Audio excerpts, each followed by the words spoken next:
Olá, família Manaim, estamos aqui novamente para mais um episódio Manaim Cast.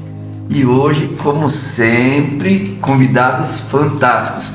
A gente vai voltar a falar desse livro até a gente terminar, até entrar na sua cabeça o quanto é importante. E hoje teremos temas desafiadores, temas que vai mexer com você, como o livro inteiro mexe, mas sempre os convidados vão fazer de forma diferente para provocar você, para você entender. Lembrando, esse livro é voltado para você, não para aquele amigo, é para você. Faz uma reflexão sobre você. Você fala, o que eu preciso melhorar para ser um cristão melhor ou para ser uma pessoa melhor?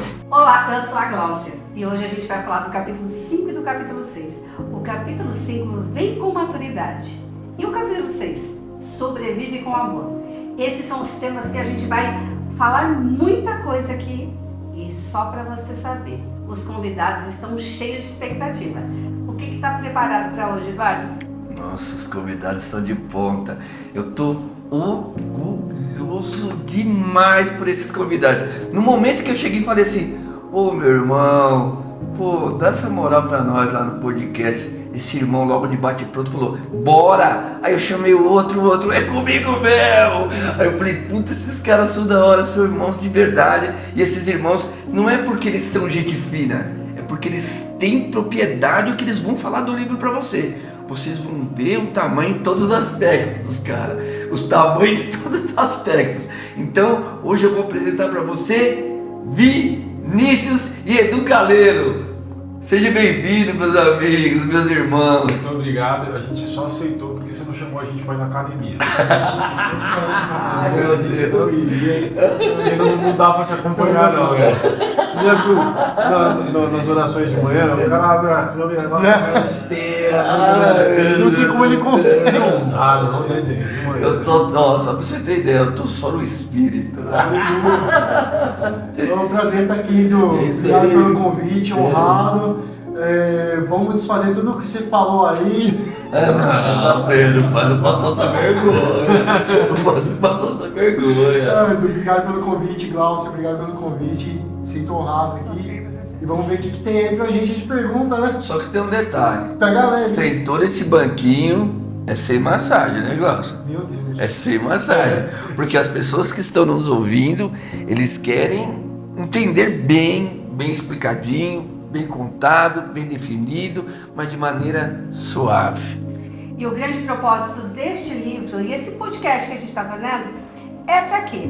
É para a gente trazer a unidade. Não só para nós, mas assim para a maior parte das pessoas que verem mesmo. Então o grande propósito é a gente viver essa oração que Jesus clama. E esse livro tem mexido muito com a gente assim precisa estar nessa roda de conversa para a gente conhecer um ou outro também, para a gente estar nessa unidade. E isso tem, a cada convidado que a gente tem convivido aqui, tem mudado muitas coisas, assim, a nossa forma de ver e viver a igreja.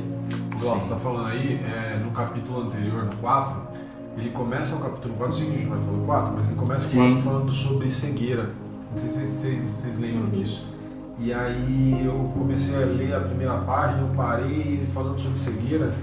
E o que você está falando é importante, porque às vezes a gente está tão acostumado numa vida de trabalho, de igreja, de fazer as coisas dentro da igreja, que a gente vai criando tipo catarata mesmo, né? Que vai fazendo aquela crosta no nosso olhinho e a gente não consegue perceber o quanto a gente está distanciando um do outro, né? E às vezes a gente precisa realmente de alguns empurrões e alguns chacoalhões para a gente poder voltar a olhar para o nosso irmão e falar assim, eu senti falta, saudade, quero estar perto, né?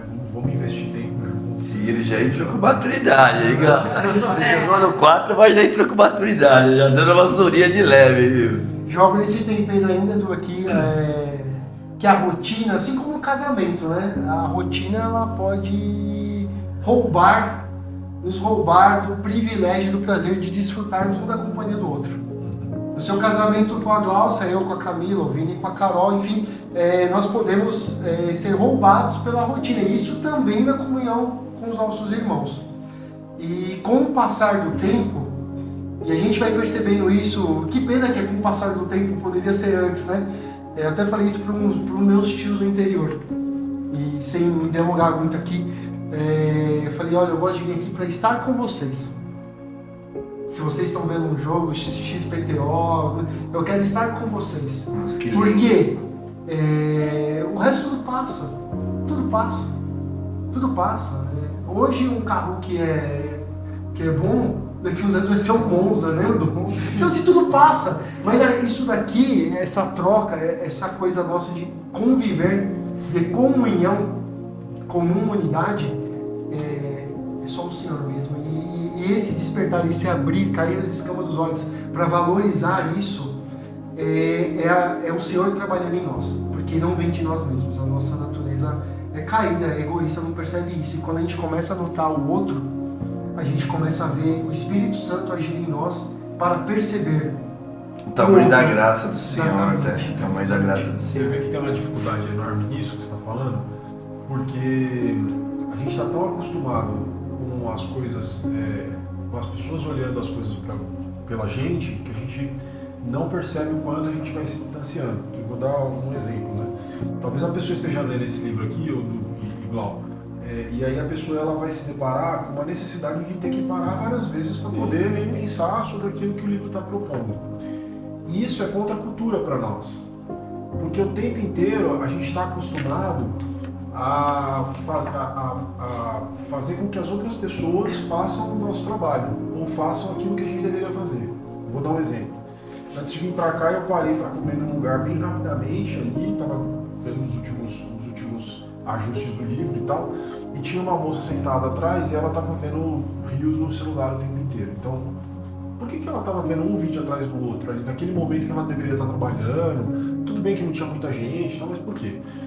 Porque ela está tão acostumada que os outros falem para ela o que é legal, o que é bom, o que ela deve comprar, o que ela não deve, quem ela deve cancelar ou não, porque ela entra nessa rotina e ela não se deixa nem mesmo se relacionar com o ambiente, com as pessoas. Ela começa a acostumar com a vida dos outros, que aquilo é bom para ela. O livro relata isso, Francis fala sobre isso, né? Ele fala sobre isso. Se você começar a assistir, você começa a acreditar que aquela vida do outro tem que ser a sua. Exato. E você não busca um relacionamento com Deus que Ele já vem te falando. Como será a sua vida em convivência com Ele? Né? Por que a inteligência artificial ela ganha tanto espaço na nossa sociedade? Todo mundo critica, tem medo de perder o trampo, tem medo disso aqui, mas todo mundo usa. Por quê? Porque você não precisa pensar, você entra no automático. E aí eu vou fazer aquilo lá, cara, não estou muito afim de... Porque eu jogo lá um comando e faço. Só que aí quando a gente entra no que o Du falou, não tem como eu fazer isso com inteligência artificial. Não tem quando eu fazer isso no mundo das redes, não tem, até você deve estar acompanhando isso aí pela internet, mas não tem como você pegar e ter a convivência que nós estamos aqui, porque você está muito distante. Então eu acho que é importante a gente entrar nesse tema e cair mesmo as escamas dos olhos, porque senão a gente vai começar a se acostumar a olhar só pela tela e um mundo distante, e a gente começa a selecionar, e acho que esse é o grande ponto que o livro vai tratar de maneira transversal no livro inteiro, de que a gente o tempo inteiro está terceirizando o trabalho de estar junto com o outro, e a gente vai deixando de lado e vai vivendo a nossa vigia e quando vem a passou. E eu quero até pegar um gancho nisso que você falou, Vini, porque logo no início do capítulo 5, né, da maturidade, Deus fala assim, eu vou presentear a igreja com 5 ministérios, que é de apóstolos, pastores, evangelistas, mestres e profetas. E no tempo correr, assim, lendo esse livro, imaginando assim, que perguntas que eu faria para vocês, assim, a gente falando, o Eduardo ele foi ler sozinho o livro, sem a interferência da minha opinião, ou a dele, na minha. E aí eu me deparei e falei assim, caramba, muitas vezes a gente está na igreja e será que todo mundo sabe sobre esses 5 ministérios?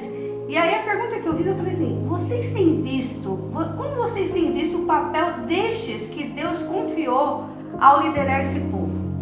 Então, muitas vezes, a gente olha lá, pastor, quem é você nesses ministérios, né? E aí, eu queria muito saber de vocês, assim, porque essa maturidade, quem Deus confiou a isso, ele tem uma responsabilidade de amadurecer o seu povo. ensinando, pastoreando, exortando. Como vocês têm visto isso nesse momento de vida que a gente, de jornada cristã que a gente está? Quer começar? Você tá mais experiente que eu. Só se for Acho que a gente tem um desafio muito grande na igreja contemporânea, que é ser pastor. Ser pastor pode se confundir e ser roubado, porque isso pode trazer status, né? Estou sendo olhado, estou sendo visto. A posição de liderança, ela pode te trazer um nível de sedução e de tentação que você pode ser roubado do seu papel, que é cuidar e servir. Cuidar e servir.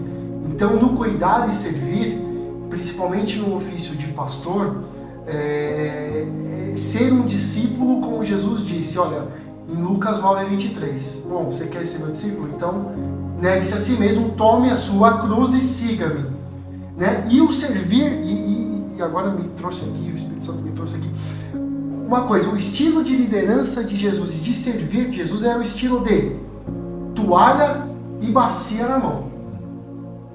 Toalha e bacia na mão. Então, se nós não nos confundirmos, se nós vigiarmos para não sermos roubados naquilo que não sei se nem a palavra posição é melhor, mas nessa situação que nós estamos vivendo como pastor, é um status, se isso me roubar aquilo que é a identidade de um pastor, a sua comunidade nunca vai vivenciar o que é o servir e cuidar. Porque se eu sirvo e cuido dentro da minha comunidade, aqueles que andam comigo, sejam as ovelhas, os irmãos, enfim, como você queira pensar, eles vão reproduzir aquilo que eles veem na vida do líder. Então, se eles veem um servir, um se dispor, um se doar, um renunciar para estar em comunhão, ele também vai renunciar para estar em comunhão. Se ele ver um renunciar porque eu valorizo a oração, ele vai renunciar para orar. Se ele me vê eu tratando bem a minha esposa, tratando bem o meu irmão, ele vai tratar bem a esposa dele e assim por diante. E isso gera um movimento circular, um ciclo assim que vai dando cada vez mais movimento, e isso vai pegando. Agora, se eu levo isso para o outro lado, para o lado de status, todo mundo vai querer também ter status. E todo mundo vai querer aparecer e não vai querer servir. Quer dizer, eu sei que dá pano para manga aí, mas meus 2 cents de contribuição. Ô Biri, vou fazer uma pergunta para você dentro dessa parte de maturidade. Eu fiz um trabalho voluntário, entendendo o propósito do Senhor ali na minha vida. Eu acabei de se converter, estava florindo de alegria ali. E fui desafiado a fazer um trabalho na Cracolândia. Eu já contei essa história em outros episódios aqui, mas eu gostaria de aproveitar esse momento para perguntar para você. Quando eu fiz esse trabalho na Cracolândia, eu me deparei que aqueles viciados, se assim posso dizer, eles sabem a Bíblia de trás para frente, eles dominam a Bíblia de uma maneira muito, muito forte, eles sabem versículo por versículo, porque quando eles estão internados, eles se afundam naquilo ali, na esperança e acreditando que ao saber a Bíblia ele estaria salvo. E aí o Francis Chan, ele faz um desafio aqui, ele fala uma palavra assim que eu ri quando eu estava lendo, né? Intelectuais bebês, né? Ele faz esse comparativo aqui. Então o que ele quer dizer? Que não basta você ter aquele conhecimento vasto sobre a Bíblia, que você é uma pessoa transformada. Você, Vini, que tem uma caminhada cristã, que eu admiro muito, eu já falei isso para você várias vezes, e quem estiver nos assistindo, tiver a oportunidade de sentar com o Vini, para fazer um discipulado, falar assim, pô, Vini, eu queria trocar uma ideia com você. Ambos, o Edu também, o Edu é super legal, ele faz de uma maneira que é agradável, no momento que ele chama Deus de papai, cara. Papai, existe uma coisa mais gostosa de alguém ter um relacionamento assim com Cristo? Existe, cara, não existe. É muito legal. Eu brinco, as pessoas podem vir aqui e falar assim, fala com o negão aqui, pai, o negão tá confuso, me ajuda o negão aqui. Eu brinco, mas de uma maneira brinco porque eu tô buscando um relacionamento com ele. E ele sabe como que é meu coração e as coisas que eu penso. Como que você, Vini, consegue identificar, ou nós aqui, consegue identificar se a pessoa foi transformada mesmo? Porque isso não quer dizer tempo de igreja, né? Porque nós temos o encontro do livro, a gente faz o encontro e chamei um convidado ontem. Esse convidado é um garoto, mas ele impactou eu a Glaucia de uma maneira que eu falei, meu Deus, então ali prova que não é idade. E ele explicou no momento que ele entendeu o que é maturidade. Você consegue ter essa identificação? Porque talvez eu e a Glaucia, eu vou falar mais, que eu sou um bebê na caminhada cristã, eu não consigo identificar esse irmão que tá ali só por estar.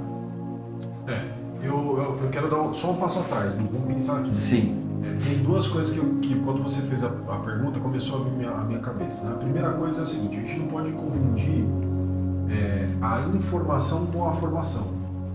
Então, por vezes, a nossa caminhada com Deus, a pessoa ela vai se municiando de muitas informações sobre a Bíblia, sobre o Evangelho, sobre a igreja, né? Agora, por exemplo, a gente viu o lançamento de um documentário da Petra Costa falando sobre pentecostais e algumas pessoas que eu estou pesquisando isso aí perguntam o que você achou e tal, e as pessoas acham que aquilo é realmente ser pentecostal ou que aquilo é ser igreja, quando na verdade é uma visão de uma determinada pessoa, enfim. Então, às vezes as pessoas elas têm muita informação.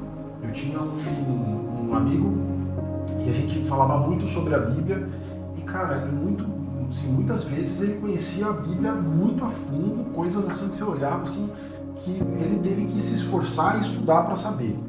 Agora, o que o Francis Chan está falando, o Jack Chan está falando para a gente, é o seguinte, não é só o conhecimento pelo conhecimento. Então, na escola, quando a gente ensina para um estudante as 4 funções matemáticas, né, não adianta ele aprender a fazer aqueles cálculos se ele não conseguir aplicar quando ele vai comprar um pão, quando ele vai pegar um troco. Então, do que adianta ele ter a habilidade inteira de saber os cálculos, mas ele não consegue aplicar aquilo na vida real? Eu acho que quando a gente pensa em maturidade e quando a gente quer analisar a questão da maturidade, é justamente isso. Essa pessoa consegue aplicar isso? Ela consegue aplicar esse conceito bíblico na vida prática dela? Ou quando vem uma determinada dificuldade, um determinado problema, ou como o livro trata o tempo inteiro, quando vem algum tipo de conflito entre os irmãos, será que ele, de fato, ele consegue aplicar aquele conceito ou ele vai pro canto, né? Igual a Gló estava falando lá da questão do Miguel, vai pro canto, se fecha lá e fala assim, e tal, enfim, né? Eu já tive experiências de que eu estava me fechando recentemente mesmo, né? Recentemente, e aí o irmão chegou e falou assim, meu irmão, vem cá, né? Acorda, chacoalha, vai e vambora, né? Dá um tapinha e volta a dar. Então eu acho que esse é um aspecto. Um segundo aspecto, eu acho que existe uma tendência dentro da sociedade, muito tem falado sobre a adultização das crianças, mas eu acho que existe uma outra tendência que a gente não fala, que é a infantilização dos adultos. Então o tempo inteiro os adultos estão sendo cada vez mais infantis. Você vai no trabalho, você vai conversar com a pessoa, você dá um feedback para a pessoa e pronto, acabou o dia daquela pessoa, a pessoa não vai mais olhar na sua cara. Eu trabalhava numa faculdade e aí uma vez um coordenador chegou assim e falou assim pra gente, assim, ele ficou assim, sem palavras, ele falou assim, gente, não sei como que eu expresso isso. Eu demiti uma funcionária e aí a mãe dela me ligou e ficou 2 horas no telefone conversando comigo porque eu tinha demitido a menina.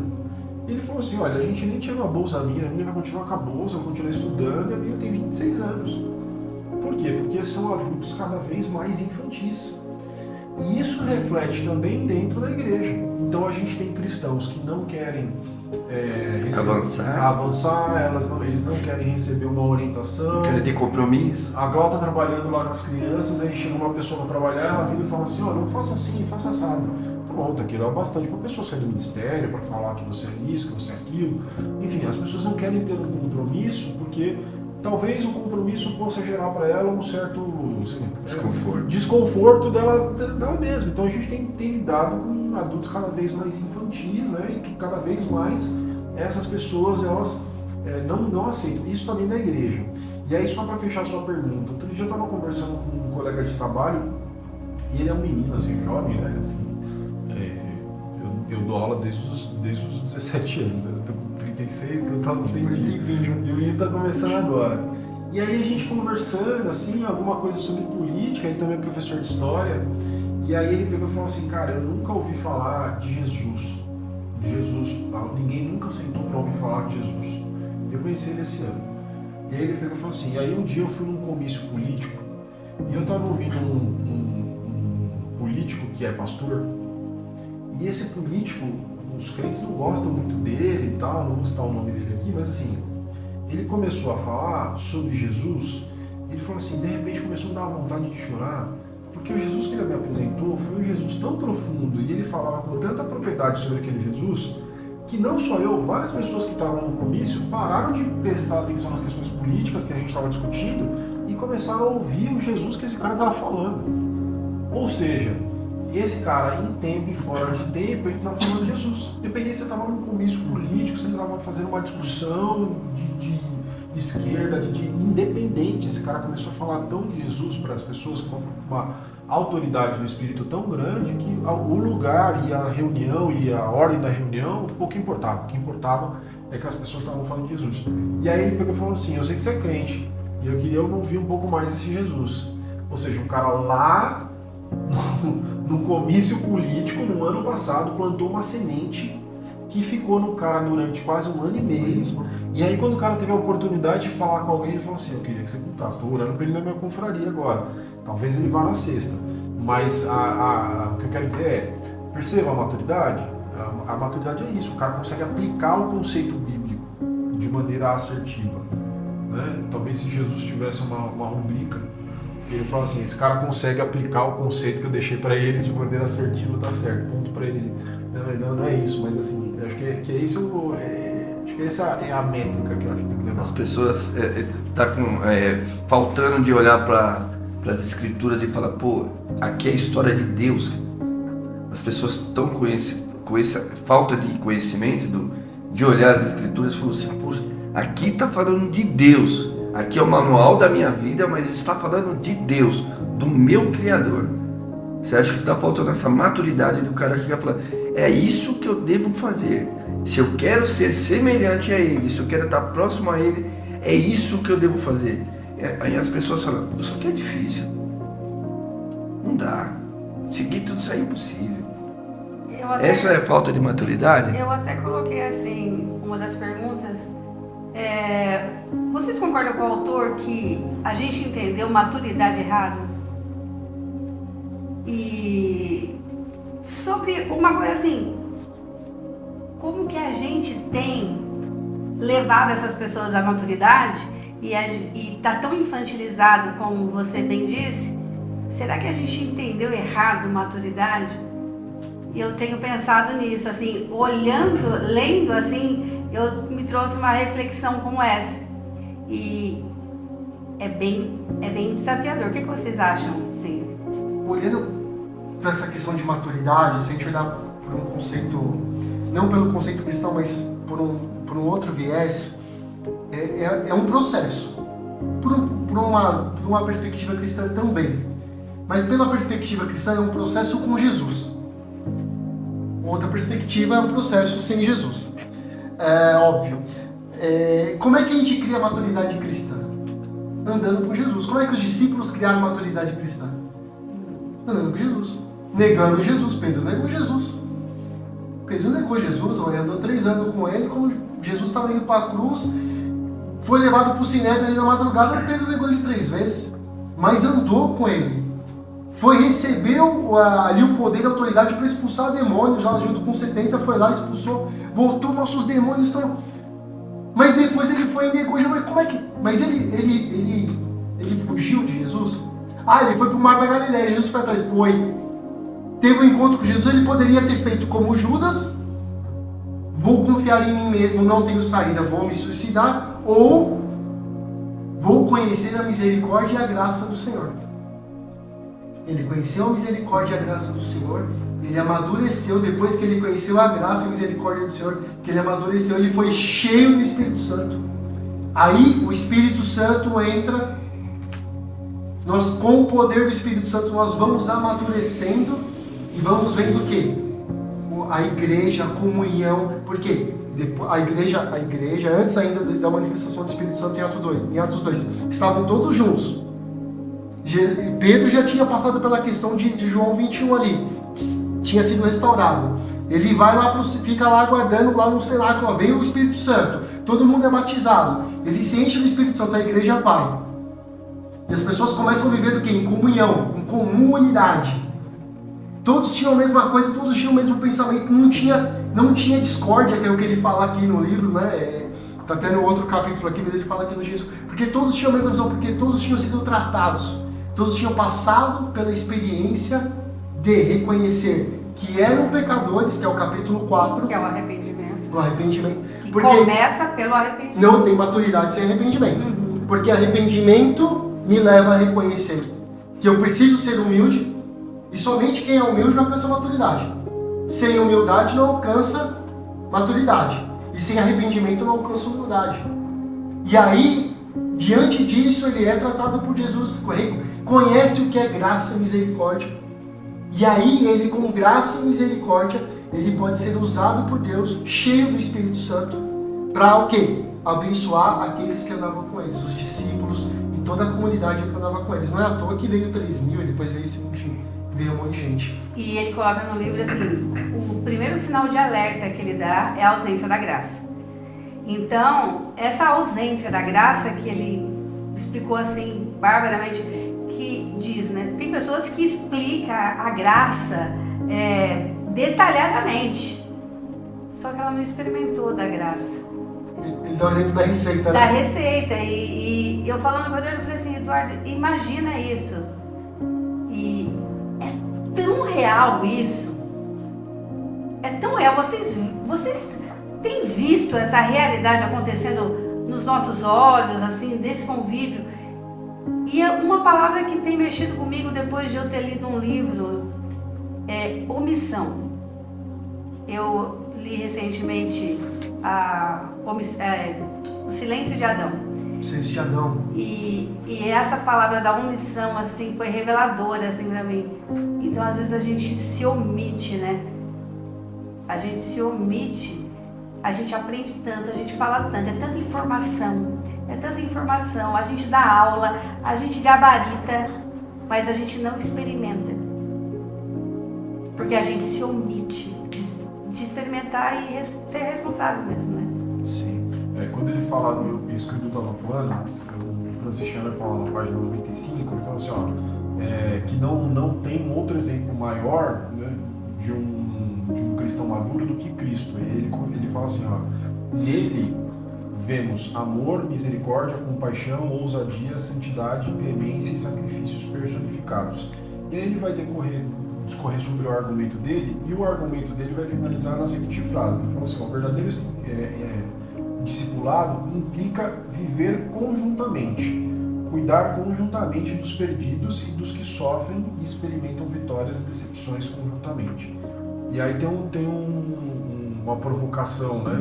Hoje em dia todo mundo fala assim, é tempo de qualidade. Não é tempo de qualidade, é tempo. Não é tempo de qualidade, é tempo.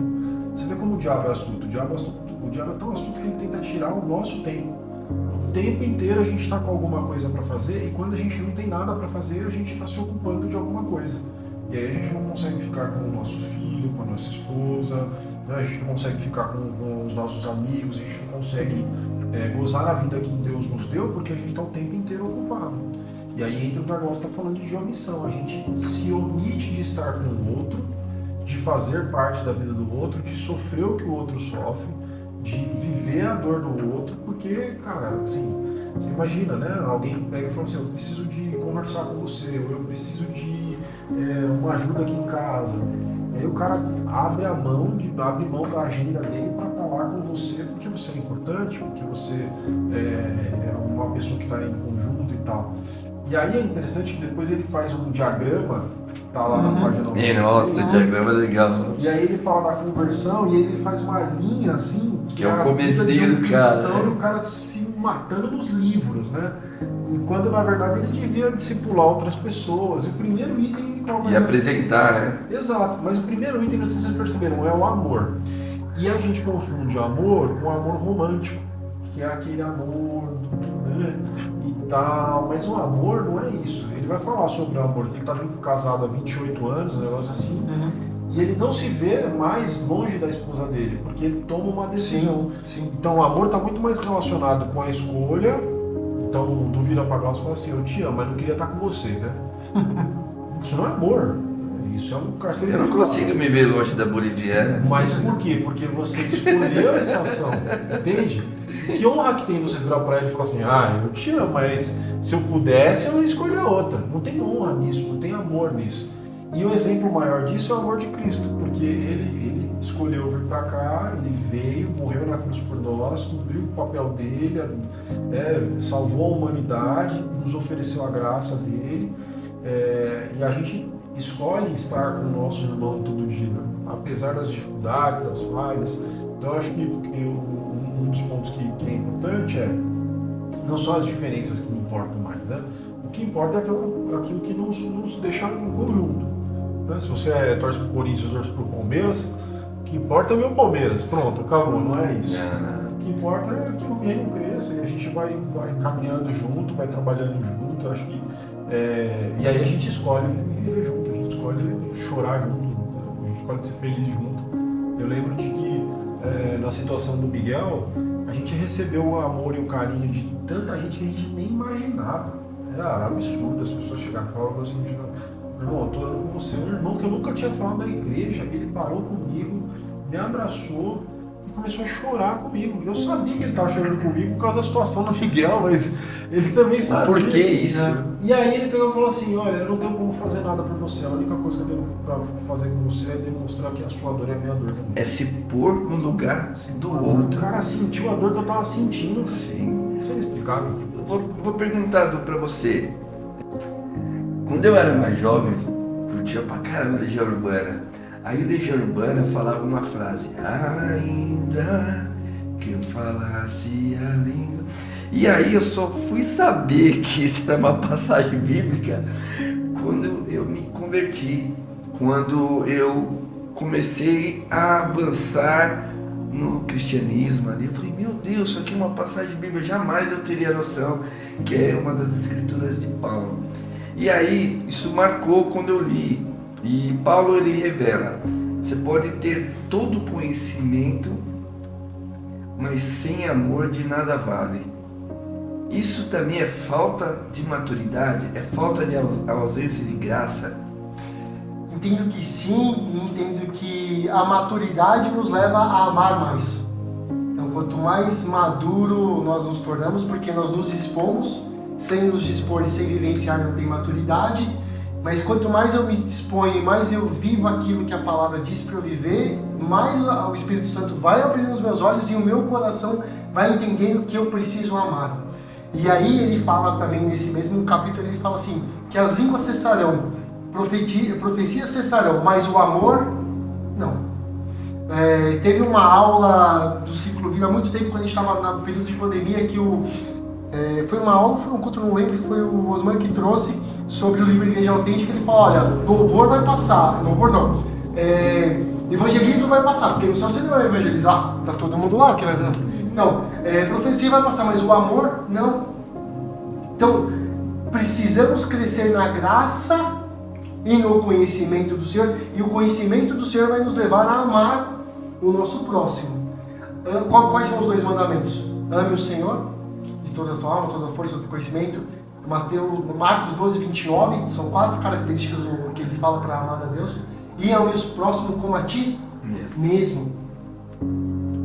Então assim, se eu amo o próximo como a mim mesmo, eu quero o melhor para o meu próximo, eu quero o pior para mim.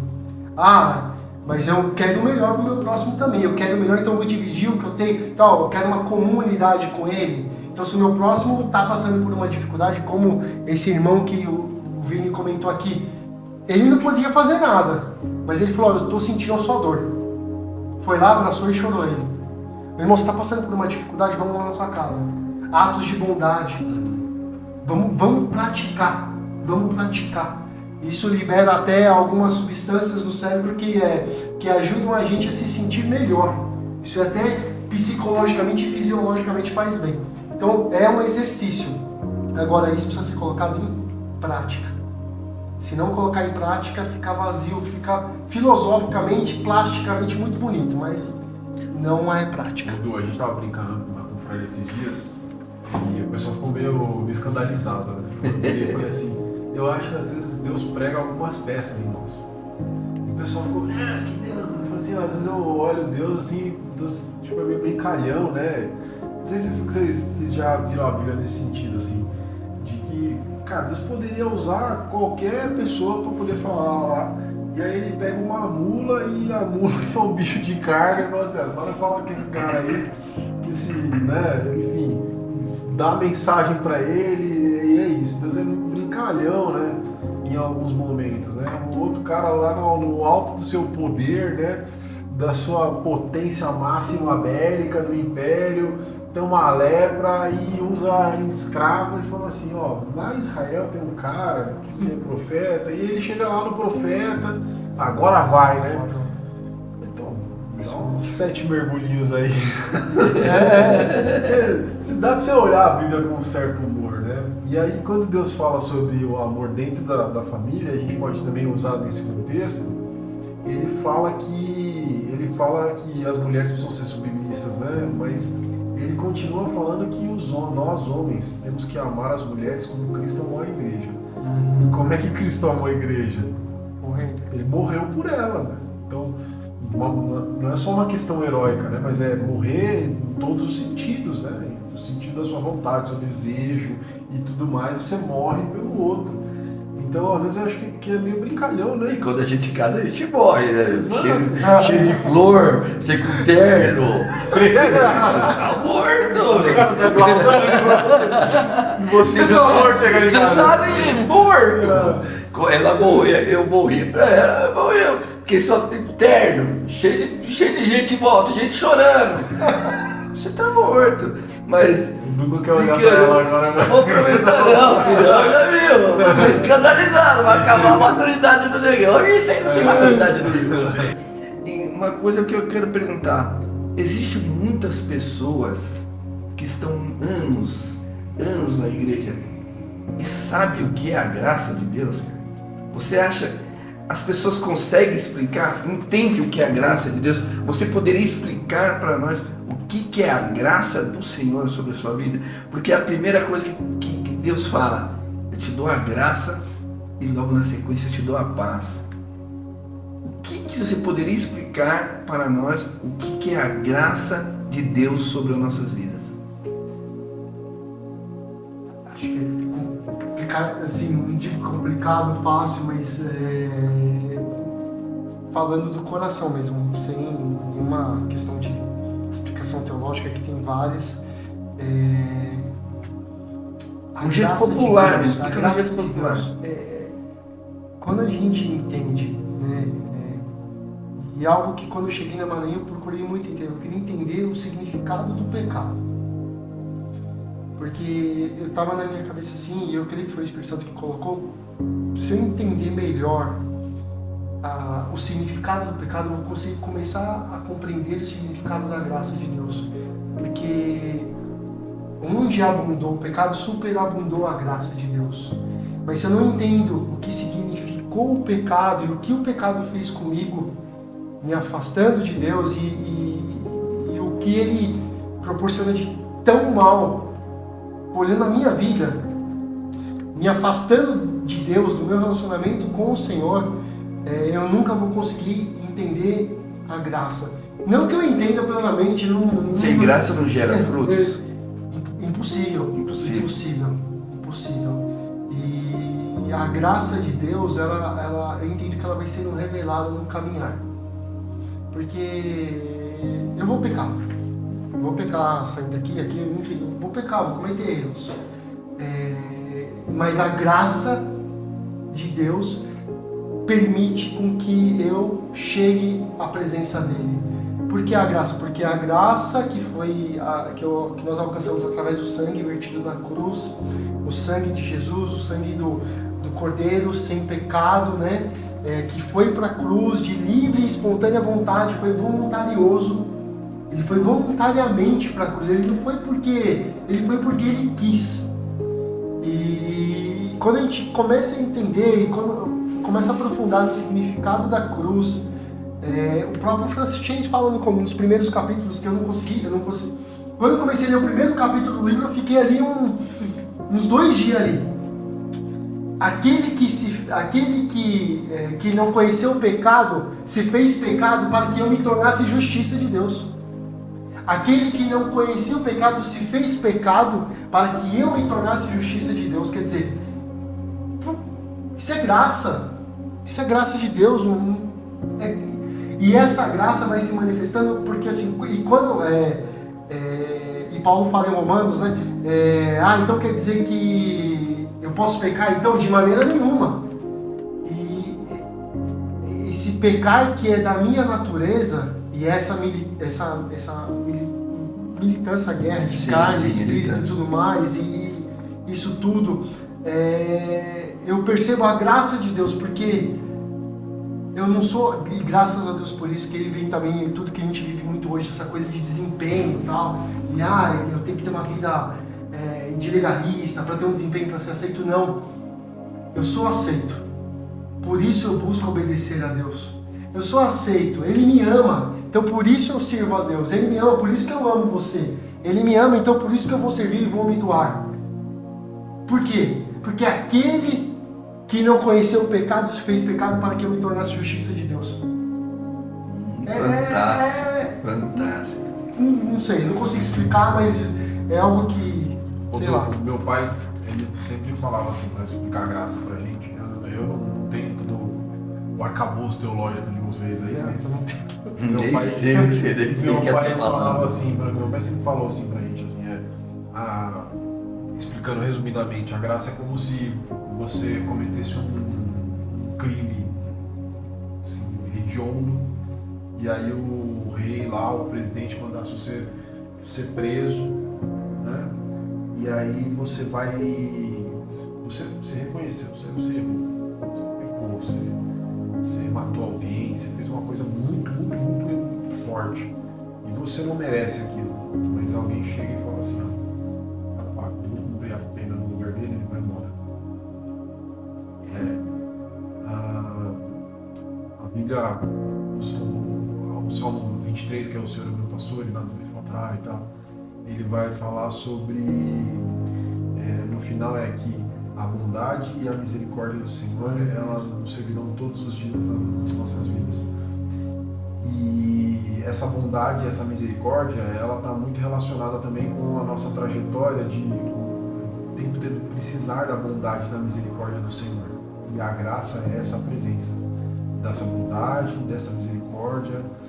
E tem um outro ponto também que é o nosso desejo também em não querer mais viver a vida pecaminosa. Apesar da gente não conseguir, né, porque nós somos dependentes da graça e da misericórdia de Deus.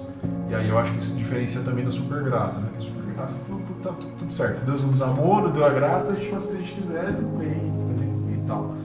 Mas eu acho que a melhor ilustração é essa, você recebeu o perdão, que é imerecido de alguma coisa que você cometeu, que você reconhece que você cometeu aquilo, que você sabe que você não teria como escapar daquela condenação, mas aí chega alguém e fala assim, não, eu vou no seu lugar, eu assumo a sua dívida, eu assumo o seu crédito aqui, pode deixa comigo. Então eu acho que essa é a melhor definição de graça que eu posso dar.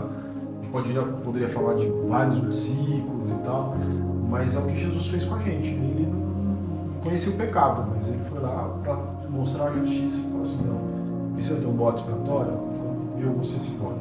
Você é o cara que vai morrer por todos vocês, e vocês vão entender a partir do meu sacrifício o que é a graça. é a graça que é de graça. Ninguém cobra por essa graça. Eu não sou pecador porque eu peco. Eu peco porque eu sou pecador. A minha natureza, ela é uma natureza caída. E essa natureza caída me faz pecar.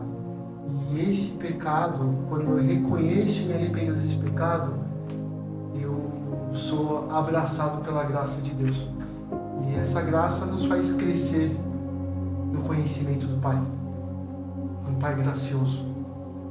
Mas isso é importante quando é o cair em si, que teve o filho pródigo. Ele caiu em si. E quando ele caiu em si, ele voltou para casa e ele conheceu o Pai da graça. Mas quando ele estava na casa, ele não conheceu o Pai da graça. Ele conheceu o Pai da graça quando ele caiu aonde? Ele reconheceu que ele estava em pecado, que ele era um pecador. E aí, eu só reconheço o Pai da graça quando eu reconheço que eu sou um pecador. Se eu não reconheço que eu sou um pecador, eu não conheço o Pai da graça. Mas tem um ponto nesse muito interessante, né? Quando você fala do filho pródigo, é um ponto que a gente precisa se atentar. Que quando ele está voltando, que ele está arrependido, né? Nossa, e ele vai falando o que ele vai falar pro pai. Vai com o discurso. Ele vai com o discurso pronto. E nessa ele fala assim, eu quero ser seu escravo. O pai não deixa falar. Porque nós não somos escravos, nós somos filhos. Então, esse ponto de meditação é muito válido. E é esse ponto que eu quero pegar com vocês. Porque é uma obsessão por números, né? E aí, como que vocês têm visto isso hoje? Como que a gente tem que... Porque eu acredito muito que tem que partir de nós. O que tem partido de nós para a gente ser tudo aquilo que a gente tem visto aqui nesse livro, que a gente sabe e que a gente fala assim, nossa, eu preciso me arrepender, eu preciso voltar a esse amor, eu preciso voltar a esse time. Quer falar? Quer falar? Não. Pegando o primeiro ponto da pergunta que você trouxe sobre dados, né, sobre números e tudo mais, nós somos uma sociedade atualmente, contemporaneamente falando, que vive e dirige a sua vida por dados. Empresas tomam suas decisões em cima de dados, né? Países, políticas educacionais, tudo é em cima de dados. Na igreja tem que ser da mesma forma. Quando a gente olha para o tipo de liderança de Jesus e que o Francis Chan traz para a gente, era uma liderança que não se preocupava com números. Porque Deus não se preocupa com números, Deus se preocupa com a transformação do nosso caráter. Deus se preocupa com a transformação do nosso caráter, não é com número. E os números são sedutores, né? Porque tem uma enganosos também. Enganosos, mas assim, vamos falar a real aqui, pessoal. Pô, é legal, tá na igreja cheia, um monte de gente e tal, mas as pessoas estão sendo transformadas? Estão absorvendo? Estão absorvendo? Estão tendo o caráter transformado? Tá tendo tempo de comunhão? Tá tendo arrependimento? Tá tendo arrependimento? Qual o tipo de mensagem que está sendo entregue? É uma mensagem que agrada aos ouvidos, mas não transforma o coração? Ou é uma mensagem que transforma o coração, que não necessariamente vai agradar aos ouvidos? Né? Então, assim, o estilo que o Francis Chan traz da liderança de Jesus não se preocupava com números, mas sim com a transformação do caráter daqueles que o seguiam. E ele batia forte. Não tá afim, pode dar a volta e ir embora. Sim, que ele quis ir para a universidade, mandar embora, ficou preocupado um tempo, mas... Quer que ele vai embora. Sim. E aí Pedro responde, Senhor, para onde nós iremos? Se só Tu tem palavras de vida eterna. Se só Tu tem palavras, para onde nós iremos? E quando vem a palavra, né, o chamamento de Deus para a nossa vida, e aquela palavra que fala no coração que tem anseio pela eternidade, e vem a palavra de eternidade do eterno, nós nos rendemos a Ele e servimos. Mas voltando à tua pergunta, não, acho que os números podem nos enganar, mas não podemos deixar de olhar. Acho que é importante entender os números, mas não tomar decisões somente pelos números, porque o Senhor não está preocupado com os números, quantidade, mas com o caráter. caráter. Essa relação de número é interessante. Deus às vezes prega peças na gente, né? Então, certa vez o povo de Israel está numa batalha muito grande, junto ao exército, e ele fica falando assim pro chefe: ó, tem muita gente, tira um terço, tem muita gente, tira mais um pouco, tem muita gente, tira mais um pouco. E o cara olha pro lado, sobrou meia dúzia, e agora? É isso aí mesmo, né? Tem outra situação, o povo cercado, ninguém tinha coragem de enfrentar o exército inimigo, e aí 10 leprosos lá, os caras falaram assim: se a gente ficar aqui a gente vai morrer, se a gente for pra cima a gente vai morrer, pelo menos pode acontecer da gente ir pra cima pra gente comer alguma coisa lá e mais rápido também, vamos embora. Aí Deus microfona o som do pé dos caras, tá vindo aí os egípcios, vamos embora, vamos correr. Os leprosos chegam e falam assim: caramba, os caras foram embora, vamos comer aqui. Depois eles avisam todo mundo, né? Então acho que Deus prega peças na gente. Mas pensando nessa relação de número, no livro o Francis Chan ele dá um exemplo disso, né? De que ele começa uma comunidade, uma igreja, e que a igreja logo começa a dar resultados, né, para as pessoas, e começa a vir bastante gente e tal. E acho que depois de 15 anos, né, ele pega e fala assim: poxa, mas não é esse tipo de igreja, que ele entende que ele precisa de uma igreja com mais relacionamentos, e ele falou assim: não, mas não é esse tipo de igreja que a gente quer ter. Então ele falou assim: eu comecei a investir em relacionamentos. E ele pegou e falou assim: começou a ser dolorido porque amigos íntimos começaram a sair da igreja. Amigos íntimos começaram a sair da igreja. Por quê? Porque, e aí entra um outro ponto, né? Que a gente tem uma relação com a igreja muito mercadológica. Eu vou para a igreja porque a igreja tem determinados produtos que ela me oferece, e você precisa de ter muitos produtos na prateleira da igreja. Cumprir a tabela. Exato, né? Para que as pessoas se sintam atraídas. Então eu tenho que ter um bom louvor, eu tenho que ter um pregador que fale uma linguagem mais jovial ou mais pentecostal, dependendo do âmbito que o cara tá. Eu preciso ter, o pastor João gosta muito, não? É o mercado religioso, né? Que fala bastante sobre esse mercado religioso. E aí as pessoas vão procurar isso de fato, né? Então a igreja tem a igreja que está no hype, né? A igreja que está lá no alto, e todo mundo vai naquela igreja e começa a procurar. Agora, existe de fato sentido nisso? Não sei se existe. É óbvio, na verdade, que a gente gostaria de que a igreja estivesse cheia de pessoas, né? A gente liga essa ideia do número a uma igreja viva, né? Mas quando você tem um volume grande de pessoas passando pela igreja, visitando a igreja todos os domingos, e essas pessoas não permanecem lá, então a gente tem um ponto a pensar. Por que as pessoas estão visitando a igreja e essas pessoas não permanecem? Por que as pessoas saem das casas dela no domingo de manhã, tomam um banho, se troca, pegam o carro delas, para o carro na rua, atravessa a rua, entra na igreja, escuta o louvor, a palavra, deixa aí o duro lá: meu irmão, abraça, não sei o que, tá, irmão, eu queria fazer isso que você faz, né? Mas eu não consigo, às vezes eu sou muito preguiçoso, né? O cara vai lá, abraça, né? Essa pessoa não volta depois. Tem um problema nosso, tem um problema às vezes as pessoas olharem. Tem um irmão que vai à nossa comunidade e ele fala assim: não, eu venho aqui a cada 3 domingos. Eu gosto muito de vocês, mas o cara não quer andar com a gente. Eu gosto muito de vocês, mas o cara não quer. Eu gosto do pastor João, gosto do pastor Anderson, gosto muito da palavra do pastor Ricardo. E aí ele vai, daí 2 domingos ele fica sem ir, no outro ele volta. Meu irmão, mas aconteceu alguma coisa, eu fico triste com alguém? Não, cara, eu amo vocês, a igreja de vocês é maravilhosa. Mas não. Eu conheço um assim, não quer ter relacionamento. Chamei pra confraria, tudo. Não vai, cara, não quer ter relacionamento. Você sabe que eu estava falando com o Eduardo sobre isso, né? Como as pessoas veem a outra. E a gente teve a oportunidade de observar isso, e a gente vai observando.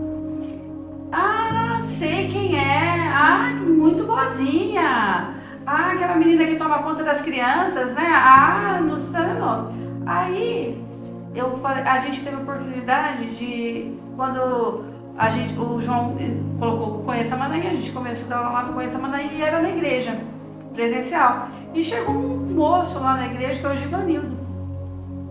Aí, Giovanni de cabelo cacheadinho assim, ia lá. E naquele dia do Conheça Manaim, ele abriu o coração lá, eu tava amando aprender. E eu falei, você vai em alguma confraria? Não, vai na minha. Onde você mora? Mora ali no IPI, ali do lado de casa. E ele já tinha contado toda a história, ele falou assim, sério, vai lá. E ele foi mesmo. Foi. Ele foi. Experiência Quando ele chegou lá em casa, ele falou, caramba, depois que você ouviu minha história, você me convidou para sua. Hoje, o que tem?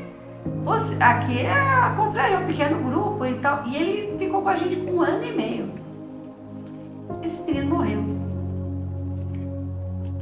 E assim, todo mundo da confraria chamava ele pelo nome, Givanildo. Por quê? Porque ele entrou dentro de casa, ele congregou a gente ali. De repente a igreja não sabe quem ele é, mas a confraria sabe. E chama ele pelo nome. A igreja, nos números, chama a moça que toma conta lá das crianças, né? O moço lá do som, não sabe o nome. Não tem relacionamento. Pra a gente se relacionar, a gente tem que se entregar. Senta aqui na minha casa, senta aqui na mesa comigo. E tá faltando essa mesa, sabe? E uma das coisas assim... E quando ele faleceu em casa. O rapaz... Não da nossa, esclarece. Ele morreu de pneumonia, pra você ter uma ideia. Ele foi encontrado morto em casa. E o Mateus, que foi visitar nossa igreja como... Não queria frequentar, mas ele foi visitar e automaticamente o Givanildo, que morava lá na casa dele, indicou a nossa. E ele ligou, Glau, eu peguei seu telefone aqui no telefone do Givanildo, ele faleceu. Eu fiquei abalada, faleceu como? Tava com pneumonia, faleceu. Eu cheguei aqui em casa, ele estava já morto. A gente correu atrás de toda a parte do velório e tal, eu coloquei no grupo. Daqui a pouco eu chego no velório, o Eduardo tinha uma reunião, fui pra lá e era longe. Aí os pastores que ele passou por casa de recuperação, tudo, tava lá. Falou, olha, você, como foi a última líder dele, você pode fazer o velório? Eu falei, mas eu nunca fiz velório. Quando eu vejo o João chegando, o João falou assim, você colocou no grupo, eu vim. Eu falei, graças a Deus, João, porque o moço está querendo que eu faça velório. Isso eu nunca fiz de velório. Então, eu acredito que até para nós, porque ficou assim, meus sentimentos, irmã, mas ninguém chegou e falou assim, Cláudia, tá precisando de alguma coisa? Eu acho que em nós está faltando isso. Sentiu? Você chegou até aqui, vamos fazer o seguinte, você chegou até aqui, aquela frase tradicional, curte, compartilha, dá essa moral para nós. Vou fazer um desafio para você. Se todo o conteúdo aqui fez sentido para você, você vai presentear alguém com esse livro e vai falar assim, vamos ler junto? Vamos compartilhar aqui as experiências, vamos trocar figurinha desse livro? Vamos lá, a gente falou de graça, nós falamos de amor, nós falamos de maturidade. Eu vou falar de um jeito simples, meu, quando se diz de graça. Graça, para mim, Eduardo, é como se eu encontrasse aquele homem que pintou Mona Lisa. E ele explicar para mim, ele começou a explicar, ele pintar na minha frente, ou frente a frente dele. Ele começou a pintar e ele explicar todos os motivos por que ele está fazendo aquele desenho, por que ele está usando aquelas cores. E ele fala assim, é isso, Mona Lisa é isso, eu acho espetacular. E eu pego algum irmão e falo, eu vou te levar para te apresentar uma coisa fantástica. Uma pessoa que não sabe o que é pintura, uma pessoa que não sabe o que é arte. Eu coloco vendo essa pessoa e falo para ela, coloque a mão. E eu vou falando, aqui tem uma pintura, uma mulher de braços dobrados, uma mulher de cabelo comprido, uma mulher com um sorriso bem pouquinho assim e olhando para você, com determinadas cores, com determinada roupa. E a pessoa começa a criar aquela imaginação sobre aquele desenho, porque eu tenho tanta propriedade, porque eu falei com quem criou aquele quadro. E eu tenho intimidade com quem criou aquele quadro. E eu começo a falar para essa pessoa com toda a autoridade, com toda a propriedade, porque eu conheço a fundo. E essa pessoa começa a ter imaginações. Aí eu tiro o véu dela e ela fala, meu Deus, é mais lindo do que eu imaginei. A graça é isso para mim. É te apresentar a Cristo e você ter a noção de com seus próprios olhos, você com seu próprio tocar, saber como é maravilhoso andar ao lado do Senhor. Então se dê a chance de conhecer a Cristo, se dê a chance de ter intimidade. Para mim, a graça é isso. Eles explicaram de maneira fantástica, mas eu vou explicar de uma maneira que o Negão vive aqui. Graça para mim é isso. Vai lá, compartilha, família Manaim, agradece. E agora, como a gente termina aqui, a gente vai fazer aquelas perguntinhas de 30 segundos, cada um vai falar sobre o que ele achou desse momento maravilhoso. Vamos começar pelo nosso amigo Edu Calelo. Edu, 3 segundos, olhando para aquela câmera lá. Pensei que você ia falar do cabelo. Mas eu dei uma segurada. Gente, foi um prazer estar aqui. Passou rápido, vamos passar rápido, né? Passou muito rápido, obrigado. Vocês são bons demais. Obrigado pelo convite. Nossa, Sim, muito sim. honrado. Vai dar muito trabalho pro pessoal da edição.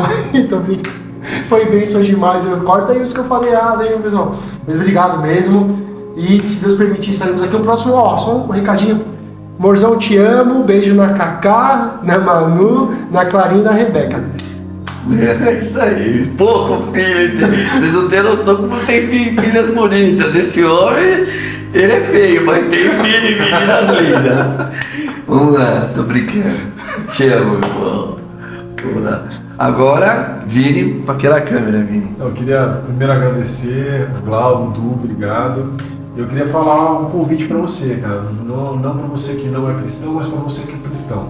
O Francis Chan falando no finalzinho do capítulo 6 do filho pródigo. E aí ele vai falar que tem 2 tipos de imaturidade. A imaturidade do primeiro filho e a imaturidade do segundo. Do segundo é aquele que vai, gasta tudo e vai embora. E do primeiro é aquele que não quer participar da mesa. Talvez você esteja vendo essa história toda e você tenha se perguntado qual que é o seu lugar, né? Às vezes você está num lugar do filho imaturo. Mas tem um lugar que não é nem do filho imaturo, nem do filho que vai embora, que é o lugar do pai. E esse lugar do pai, ele chama você para sentar na mesa. Então a gente convida sempre você para sentar na mesa com a gente, para conversar, para falar dos seus problemas, das suas dificuldades, para a gente, como a gente falou aqui, orar junto, chorar junto, caminhar junto, porque a caminhada com Deus é isso. Então, que Deus te abençoe, muito legal. Eu vou dar um beijo, Carol, beijo, Miguel. Meu mozinho. E aqui é só um aperitivo para a gente mostrar como é bom estar com nossos irmãos. Eu quero agradecer ao Calelo, quero agradecer ao Vini, são pessoas especiais demais. O Carlos não vai lembrar, mas a primeira confraria que ele foi na nossa casa. Eu lembro. A Manu tinha 5 meses. Então, assim, é o começo de tudo. E a gente está aqui, são mais de 10 anos. Verdade. Então, assim, é muito bom a gente se dar, se conhecer, estar à mesa, ter mais rodas como essa. Vocês perceberam como a gente precisa se encontrar? Sim. Você viu como que é importante a gente estar junto, a gente se conhecer? Não de ouvir falar, mas de estar perto um do outro. Então esse podcast é para te inspirar a convidar aí os irmãos para estar à mesa com você. Pessoal, agradeço imensamente esse tempo com nós aqui, a paciência, como o Faustão diz, né? Agradeço o seu tempo e a sua paciência conosco. Família Manaim agradece. Até a próxima!